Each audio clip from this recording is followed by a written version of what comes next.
আল্লাহ আমরা রি বাই কয়েস আহমদ সাবরে ই দিল দিছইন তাই অন্য মানুষের লাগি পড়তাছে, বেতন দিতে পারছে না। আমাদের সমাজে এরকম মানুষ আছে হয়তো তার সন্তানকে তার স্কুল ড্রেস দিতে পারে।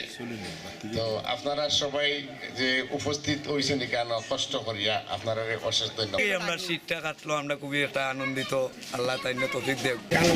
কম্বল হয়তো শীতের দিনও আরাম লাগবে, আমরা যে আরাম করতে মইয়া এটার জন্য আল্লাহ যেন তারে আয়াত লম্বা। আল্লাহ আমরা রি বাই কয়েস আহমদ সাবরে ই দিল দিছইন তাই অন্য মানুষের লাগি পড়তাছে। তান বাড়ির এলাকাত শিলাম তাই ইতিমধ্যে একটা মসজিদ করছেন এবং প্রত্যেক বছরও তাই এরকম এই জাতীয় দানমূলক কাম করেন। আল্লাহ তান এই দানরে গ্রহণ করুকা আর তান পরিবারের হেফাজত করুকা। আর আপনার কাছে একটা আবেদন, আমরা সবে মিলিয়া দোয়া করতাম দীর্ঘদিন পরে আল্লাহ আমরারে স্বাভাবিকভাবে শ্বাস ফালাইয়া চলাফেরার সুযোগ দিছেন। আল্লাহ যেন এই দেশের স্বাধীনতাটা কিয়ামত পর্যন্ত কবুল রাখেন, আমরা সবে দোয়া করতাম। আর এক থাকতাম, আমরা এক থাকি আগুইয়া যেতাম। আপনারা জানেন আমরা নেত্রী বেগম খালেদা জিয়া তাই নিজে তো 3 বার প্রধানমন্ত্রী আসলা, তার স্বামী শহীদ রাষ্ট্রপতি জিয়াউর রহমান রাষ্ট্রপতি আসলা, সেনাবাহিনী প্রধান আসলা। এত সম্মানিতা একজন মহিলা যে বাংলাদেশের সব থেকে জনপ্রিয় মানুষ, তানরে মিসা মামলা দিয়া দীর্ঘদিন বিগত সরকারে শেখ হাসিনা সরকারে জেলে রাখছেন। তাই অসুস্থ, কিছুদিনের ভিতরে তাই দেশের বারে যাইবা চিকিৎসার লাগে। আপনারা সবে দোয়া করতা তাই যেন চিকিৎসা করাইয়া সুস্থ দেহে আবার আমরা মাঝে ফিরত আইন, আল্লাহ রাব্বুল আলামিন এই কবুল করতা। সব সুস্থতা হইন, পালাতা হইন। আর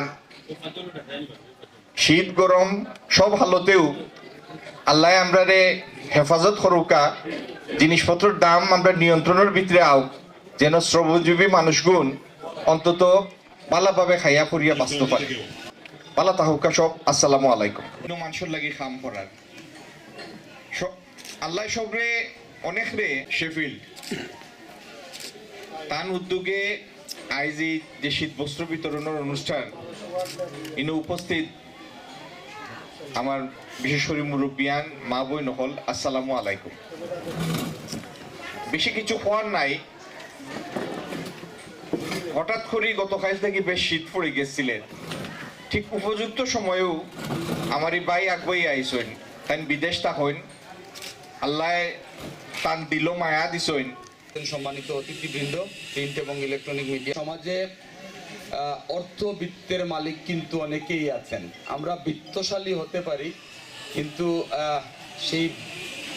আমাদের সেই বিত্ত থেকে আসলে গরিবদেরকে সহায়তা করা অথবা গরিব মানুষের পাশে থাকার কিন্তু মন মানসিকতা আমাদের অনেকেরই থাকে না। এই চমৎকার গুণটি আমাদের কয়েস আহমেদ সহ ওনার ফাউন্ডেশনের আছে, এজন্য আমরা ওনাকে ধন্যবাদ জানাচ্ছি। আজকে এখানে যারা উপস্থিত আছেন, আসলে আমাদের সম্পদের উপরে তাদের কিন্তু হক আছে। দ্যাট ইজ, আমরা যে সম্পদ অর্জন করি, যে অর্থ উপার্জন করি, তার একটি অংশ কিন্তু সমাজের গরিব মানুষদের মধ্যে বন্টনকে আর দেওয়ার কিন্তু একটা বিধান আমাদের ধর্মে আছে। এই কাজটিও কিন্তু আমাদের কয়েস আহমদ করে যাচ্ছেন। উনি ওনার বক্তব্যে বলেছেন যে এই কার্যক্রম উনি অনেক দিন থেকে করছেন এবং এটির কন্টিনিউশন থাকবে। দ্যাট ইজ, উনি এটি কন্টিনিউ করবেন, সব সময় গরিব এবং অসহায় মানুষের পাশে থাকবেন, এই ব্যাপারে উনি প্রতিশ্রুতিবদ্ধ। উনি ওনার আজকের চমৎকার স্পিচ থেকে, বক্তব্য থেকে সেটি উনি আমাদেরকে বলেছেন। আমরা মনে করি যে আমাদের সমাজে যারা বিত্তশালী আছেন প্রত্যেকেরই এইভাবে এগিয়ে আসা উচিত। আমার মনে হয় যে আমাদের উপার্জিত অর্থ থেকে এরকম দানের মাধ্যমে আমাদের আসলে কমবে না, আমার মনে হয় বাড়বে। এবং এটি আমাদের ধর্ম আমাদেরকে বলে যে আসলে বিলিয়ে দেওয়ার মধ্যে কিন্তু একটি আনন্দ আছে। আজকে উনি মানসিকভাবে যে শান্তিটুকু পাচ্ছেন, এটি আসলে কোটি টাকা উপার্জনের চেয়েও আমি মনে করি অনেক সুখের, যে আজকে আমি কিছু দিতে পারছি, এটি অত্যন্ত ভালো একটি দিক।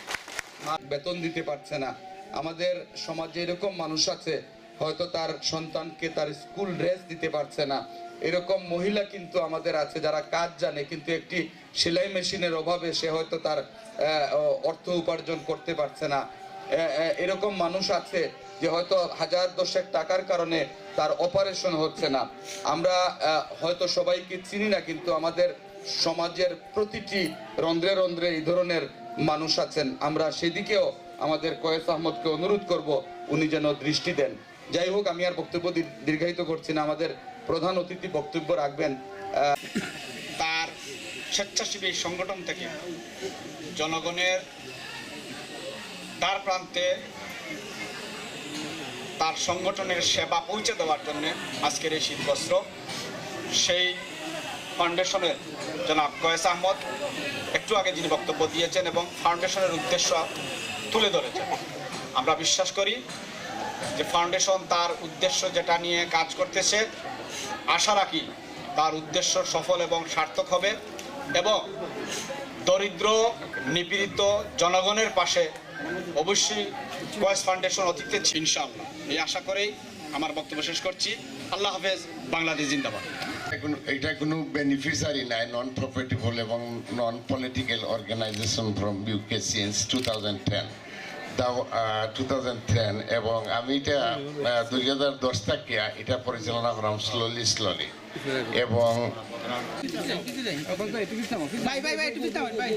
আমাদের মধ্যে উপস্থিত হয়েছেন মহানগর বিএনপির সহ সাংগঠনিক সম্পাদক দেওয়ান জাকির আহমেদ এবং বলবো যে আমাদের এই ফটো সেশনে অংশগ্রহণ করার জন্য আজকে প্রধান অতিথির কাছ থেকে যে শীতবস্ত্র বিতরণ অনুষ্ঠানের মিলিয়ে মানবতায় আসলে মানুষের পাশে দাঁড়ানোর যে